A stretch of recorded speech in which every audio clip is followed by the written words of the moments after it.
what's going on. It's crazy. It's all right.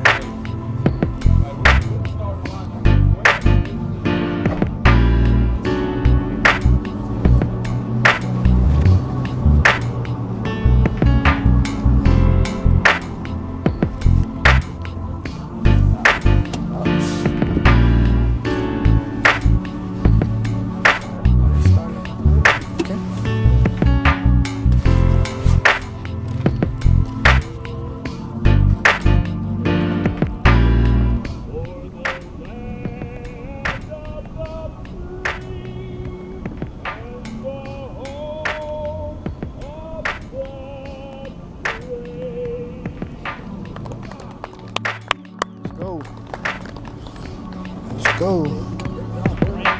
Let's go.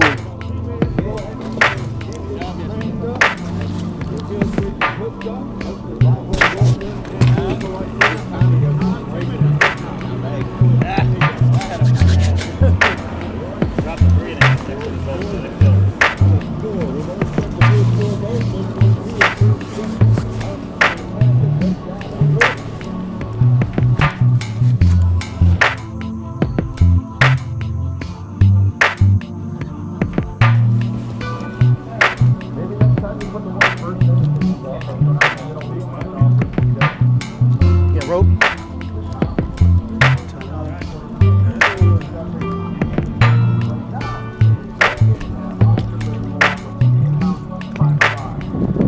think we should be good. We shouldn't float away, right? Alright. Oh yeah, I didn't even see it. Okay, cool. How you doing? Alright. It was tough. I mean, really tough. I mean, it was a little better. I got a small limit, but yeah. So I've watched some videos of him online. Yeah, he can fish, man. Thank you.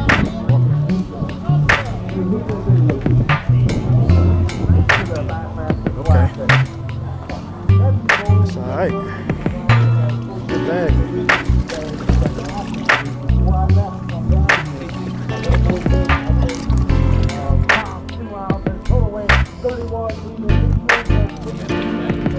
Yeah. Still talking. Sorry about that.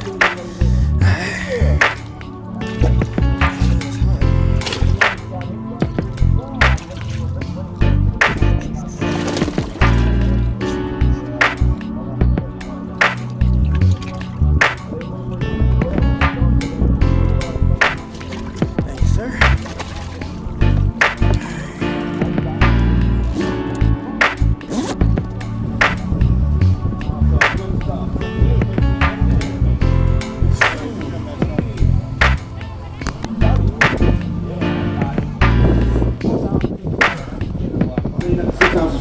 I'm sorry, 2-6. Hey, Brandon Palanick, he was in 12th place. He was the bubble boy. Of course, we had a whole nother day today. 13-6 on day number 1. You need 11-3 to get inside that top 12. Not happening. Not going to be enough, he says. We'll get him settled down, maybe get him a top 40 paycheck when all is said and done. 8 pounds, 2 ounces, going to be 27th place. You're going to have to sweat it out a little bit. I'm going to be on the road. I'm going to be heading out. All I can do is think about smallmouth for the rest of the year. Yeah, so you're not going west. You're going. Where are you going? We're driving west. I'm gonna head up to Michigan, start acclimating, getting ready for St. Clair for our next elite event. My goal is to catch 35 more 4-pound smallmouth. All right, I like it. That's a good goal to have. 8 pounds, 2 ounces, 21 in the 80s. Guys been on a roll, leading our angler of the year in the Bassmaster Elite Series. Dude's catching them everywhere this year. Come on up, Rodney Manson. How you doing? Excellent. All right. How we doing? Pretty good day. I called out about 12 noon. I just couldn't get the size. Other than that, I mean, y'all put on a great show. Want to say hello to my mom and my sister. They're watching on live. All right. Can't wait to come back again. When y'all come back in the spring, I'll be here. All right. We look forward to it, man. Thank you, sir. I appreciate you. Thank you. 4 pounds and 5 ounces, 6-13, 34th place. What's going on, everybody? Strike City DMV. I'm about to leave Richmond area and head on back to Maryland. It wasn't the way I expected it, but still had a great tournament. From a learning perspective, always want to learn and get better. was a tough bite. Ended up finishing 59th out of like 160 or so like that. So, you know, from that perspective, it's good, but not by my standards. This is my home river. So I expected to do even better and be in the top 12 today. Didn't happen, but be back next year. It's going to happen sooner or later because I know this river too well. And it's just a matter of putting it all together. And I felt like I made the proper adjustments. Actually, I know I made the right adjustments. Talking to a lot of good sticks, a lot of pros. Made the right adjustments. Just couldn't get the kicker bite. And in tournaments like this where the numbers are real tight, you got to have a kicker bite. I had a limit by 12 noon, and by 10 minutes after 12, I called out once. So from that point on, I had about 2 hours and almost 2.5 hours to fish for the kicker fish. So it just didn't happen. The big bite wasn't there, but I was on the right pattern. Me and Brandon Polinick was pretty much doing the same thing. We had the same idea. So that always helps to fish with somebody like that you know knows exactly where they're at and how to get them. It's just a matter of you still got to bite. So, but anyway, getting in the car to make the trip back. Just gassed up at the good old Wawa. I'm in the car right now, gassed up, rods is packed up. So stay tuned for the next tournament, which I'll be back out here actually at the end of September. Yeah, the end of September, the BFL 2-day event again. It'll be a little bit cooler, different situation. But that is for all the marbles. That is to go to the regional, which is going to be in Georgia on Lake Lanier, which is another lake that I grew up, not grew up fishing, but a lake that I fished several times because I lived down the street from it. Less than 10 minutes when I lived in Georgia for almost 6 years. So that's what I'm looking forward to. Hopefully I do well. I expect to do well, and I'll make it to the regional down there so I can fish for some good money. And the prize is a Ranger Z520 Comanche with a 200 on the back. So that's a pretty nice boat. I love to have it. So we'll see what happens. I want to thank everybody for all the support. Everybody just showing love. Instagram, YouTube. Thank you for the followers. Thank you for subscribing to YouTube. I appreciate everybody. Can't wait to get back out here and fish again. So be back out here September 30th for the BFL 2-day event. Have a good one. Strike City.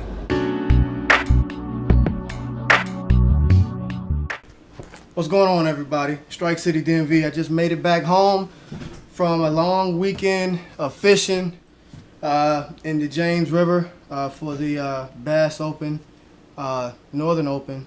So I'm gonna keep this review short and sweet because I'm still trying to process everything. I'm a little disappointed that I didn't make the championship Sunday. I needed a big bite, at least a 4-pounder, 4 or 5-pounder, and I didn't get it. So that pretty much held me back from making it to the next round, which was championship Saturday. So I just kind of hung around in Richmond. I got family out there. Of course, you all know I'm originally from Norfolk, which is, you know, a good, I don't know, 70 minutes, 75 minutes east, just down 64 of Richmond. So the James River and the Chickahominy River is my home river. So I always expect to do well because I know that fishery like the back of my hand. I know what it takes to win. I know what you had to do to win. But unfortunately, you still have to get the bites. And I got bites, plenty of bites. I got, you know, fish. I just didn't get the right type of bites. So I'm gonna go over my rod and reel arsenal that I used for the James River to kind of give you some perspective on what it took to catch fish and get them in the boat. And you know, that's pretty much what it takes to fish as a co-angler down there and do what you need to do to bring it home. Unfortunately, again, I just didn't get the big bite. You need to have a big bite to make it on. So there's a couple guys that had a big bite and they didn't get a big bite, you know, pretty much for the rest of the weekend. But if you catch an 8-9 pounder down there and then you don't get a bite the entire next day, that 8-9 pounder in a tournament where people are only catching onesies and twosies, 2-pounders, 1-pounders, that's gonna go a long way. That's pretty much like a 2 days worth of a limit right there in the 9-pounder. That's like 2 days worth of a limit. Trust me. So again, let's go through this arsenal really quick. First rod, let me not tear everything up, and excuse the junk in the background. I'm in the process of moving. Actually, you know what? I don't even want to take the rod socks all the way off. I'm still pretty tired. So, but yeah, I got boxes everywhere, stuff everywhere. So, excuse that I'm moving into a house pretty soon, another month and a half. So first I have a, let me rewind real quick. When you come to the James River, you need to have your finesse game on point. So for everybody that's fishing the Northern Opens, if you come down here, you need to have your finesse game on point. I'm gonna just say that because it's not the type of place where you're just gonna roll up and throw moving baits all day. It's tough, but there's some giants out there. But you need to have your finesse game on point.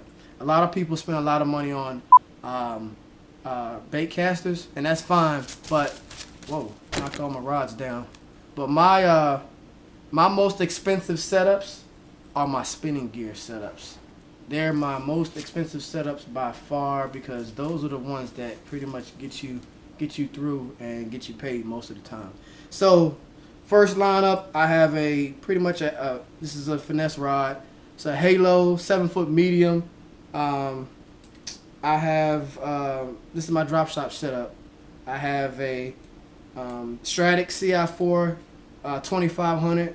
I have 10-pound spider wire, low vis green braid with a 12-pound Seaguar and VizX leader, and I have a 1/8 ounce drop shot weight, and I have a Trocar finesse hook on it. So this was my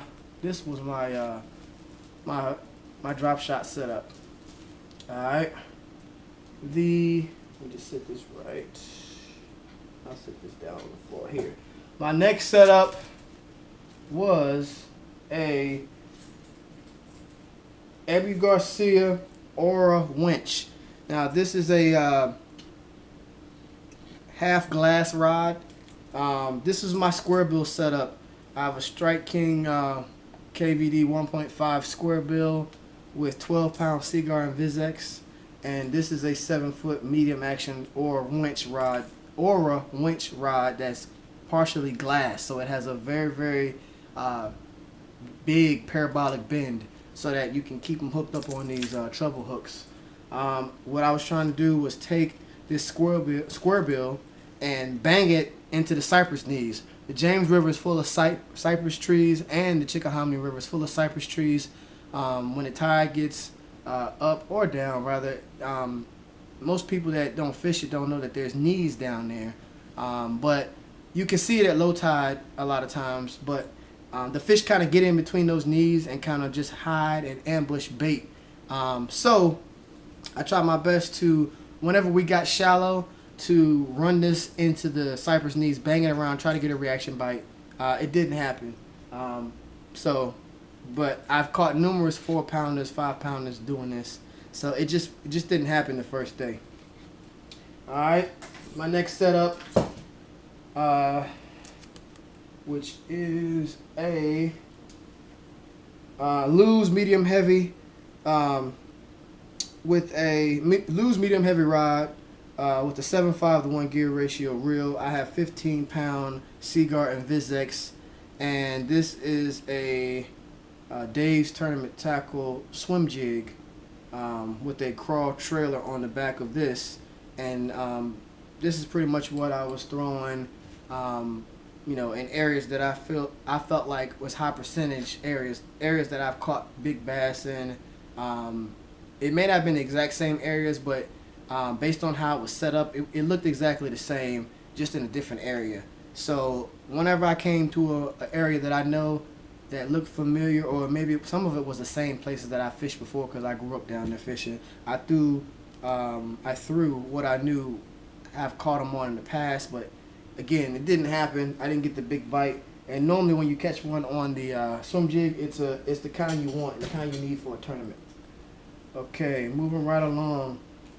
Next, this is my bread and butter rod right here, my new workhorse. I caught every single fish of day one on this rod. missed maybe one small fish. It wasn't nothing that was major, but I caught everything like a entire day one catch on this rod. This is a Kistler KLX 7. I'm sorry, yeah, Kistler KLX 6'11" medium action feeling reel rod. Now this is one of the newer S2 hybrid rods. It's part graphite and half glass. So, and that's also paired with a Stratic CI4 2500 with, again, 10-pound spider wire low vis green braid with a 12-pound Seaguar on VizX leader. And this is what I was throwing my finesse worms on. This one has a crazy. I'll take the rod sock off of this one so you can see. This one has a very good parabolic bend to it, as you can see, from about the 1, 2, 3, 4, 5, from about the 6th guide up. It's glass, so you see you got a crazy parabolic bend right here, and then but you still have the backbone of the fiber. You still have the backbone right here to drive the hook home, but you still have the glass on top of it to, give it that bend to keep them pinned up. So this was key. This Kistler KLX 611 feeling reel rod, medium action. This was key for my finesse worm setup.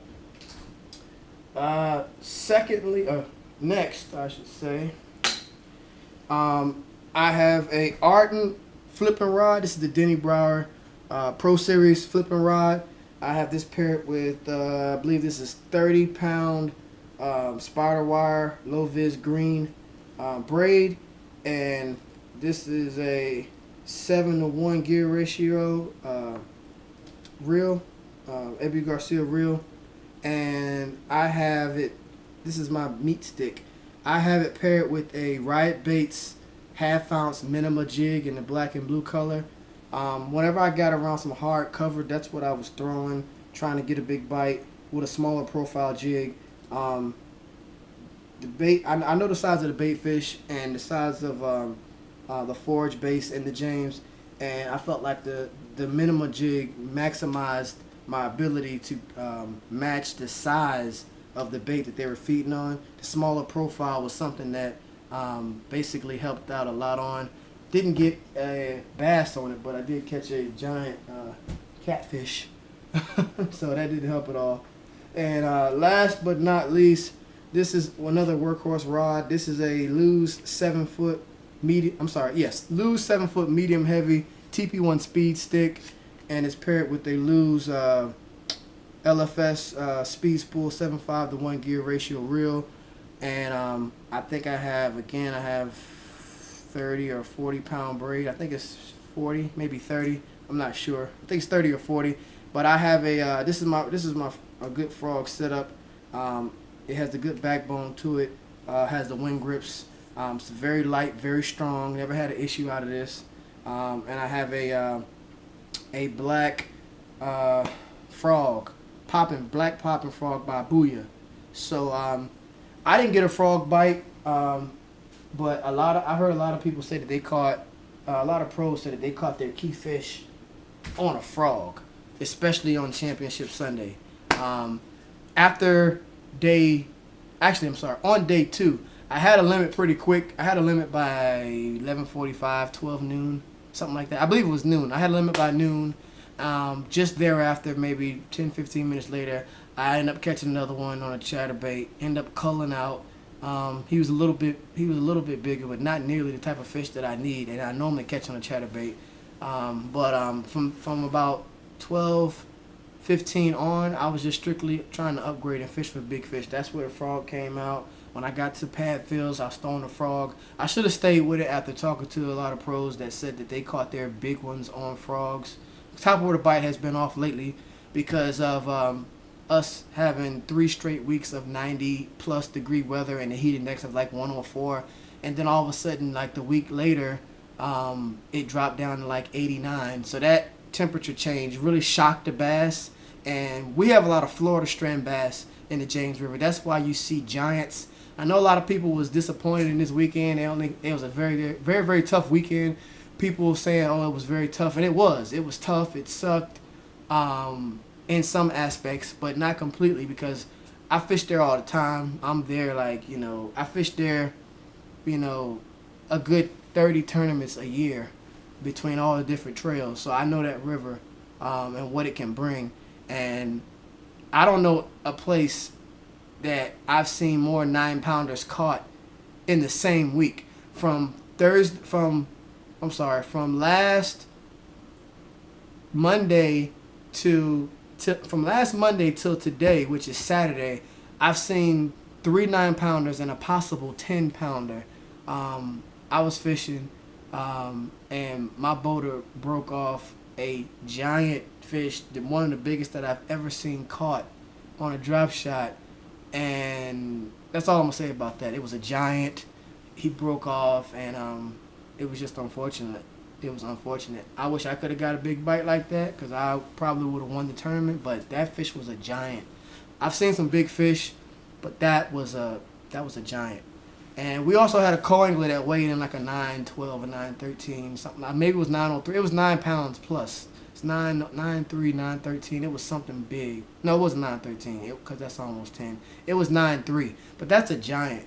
So a 9-pound 13-ouncer was caught in practice. So that was almost 10, and it was 2 more 9. I mean, it was just crazy. Some 8s, a bunch of 6s. I think Brandon Polinick caught a 6 his first day. It's full of giants. You just have to catch them. You gotta fish it. So that's it. I'm tired. Just got off the road, so I'm gonna keep it short and sweet. That's it for me. Next big tournament that I'll be fishing will be on the James. It'll be at the end of September. It'll be a 2-day BFL, and that's for pretty much all the marbles. I'm on the bubble. If I do well in that tournament, I'll make it to regionals, which will be in Georgia this year for the FLW BFLs. That'll be on Lake Lanier. So stay tuned. Please like and subscribe. If you got any questions, email me, Instagram me, Strike City DMV. If you see me out in the stores, Bass Pro, Green Top, Richmond, you know, wherever, any lake, I'm liable to be anywhere fishing. If it's a big tournament, most of the time I'm trying to get in it. So if you see me, definitely speak up, say something like all of you. I've met so many new people this weekend and said they follow me, watch the channel. So thank everybody for the support, the love. That's pretty much it, man. Thank you to all of my pros. Kelly Pratt was the best person that I could have been paired with on day one.